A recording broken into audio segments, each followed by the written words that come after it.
So before we heard the new information on Saturday about Charlie Kirk's about the alleged assassin, we have to say that because for legal reasons, the alleged assassin, whose name we won't be saying over and over again because I'm not interested in rewarding a mentally ill man looking for attention. The left and the media they own bent over backwards trying to position him as MAGA. After all, the shooter, yes, as of now, he's alleged.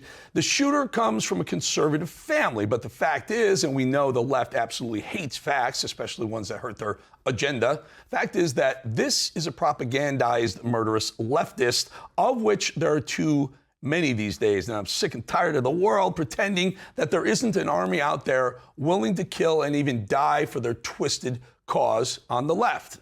And I'm sick and tired of the world pretending like the left didn't create this with their own hands and words. On ABC this week, Hamas apologist and Democrat Party shill Martha Raddatz, behold.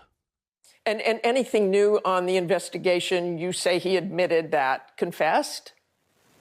No, not again. He has not confessed to authorities. He is not cooperating.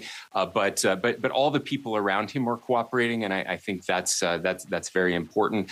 There were reports yesterday that we can confirm that his roommate was indeed a boyfriend who is transitioning from male to female. That's information that the FBI had mentioned yesterday. We can confirm that as well, and that he is cooperating with authorities as well. Sitting through that, watching Governor Cox detail those facts about the shooter's roommate and boyfriend must have been extremely difficult for Democrat Party agent Raddatz. Our thoughts and prayers are with Martha and her entire army of America-destroying leftists at this time as they process the fact that yet another murder of an innocent person is a culmination of years of pushing the sick and twisted trans agenda. We're learning more and more by the minute, but what the FBI is uncovering leads to far more than a lone psychopathic hunter. He was part of a community looking to kill. Charlie Kirk was assassinated by a far-left terror cell. That is the latest theory after more revelations unfolded with multiple connected pro-trans accounts claim they knew of the assassination before it occurred. And those appear connected to Tyler Trans's partner. The trans guy, the trans partner. And the shooter's trans partner apparently engaged in a healthy dose of grooming young kids, giving them instructions on how to take injectable hormones and hide it from their parents. On this little reported ditty, the shooter's other lover, the other lover, is not the first time that these kinds of trans cults have coordinated to hurt and kill. And speaking of another cult looking to hurt and kill, two suspects, 58-year-old Adib Nasir and 31-year-old Adil Nasir, Justice Ama Nasir, were arrested in Salt Lake City in Utah, get this, for placing a failed bomb under a Fox News van, a media van covering the assassination of Charlie Kirk. All of these things are connected. This is all in the makeup of the radical left, all of it. The violent trans army, the terrorists, the criminals, the illegals, it's all part of the same machine, and it's all supported and financed and protected, by the way, by the Democrat Party. Let's be clear.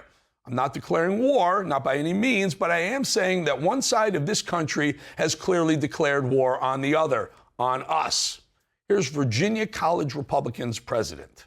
Political violence is so corrosive for our country because it fills all of us with suspicion, with distrust, and with hate. But the reason I'm here today is to reject that. Gives us hope for the future, I guess. But what are we supposed to do when they've created a violent uprising, an army of young, angry men with guns and a mission created by the left? 5 years ago, the likes of Antifa and radical leftists already hit America with violence, and they have hit the ground running ever since. We're sick and tired of pretending that these people belong as part of our society.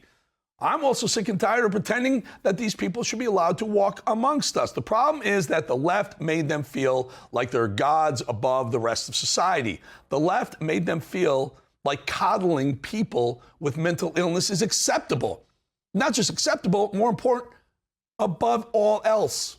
Right now, there's an army of parents out there who've done the despicable, the irreversible, and their guilt forces them to push their agenda even harder. The left created an army of transgender militants.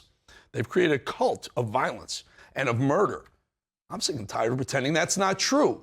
This isn't just about Democrats calling us fascists and racist, which is slanderous and untrue. They've propagandized and galvanized angry soldiers with weapons to send more than words at us. We're sending words to them. They're sending bullets back at us. And while we're at this point, since I promised last week that Irina Zarutska will not have died in vain, that we'll make sure that her gruesome murder would lead to change, the left have also created an army of career criminals released to our streets, free to murder the innocent at will. An entire army of killers, courtesy of the Democrat Party. And now, and until they come out and admit that and promise to become beacons of change, they are complicit in every single murder.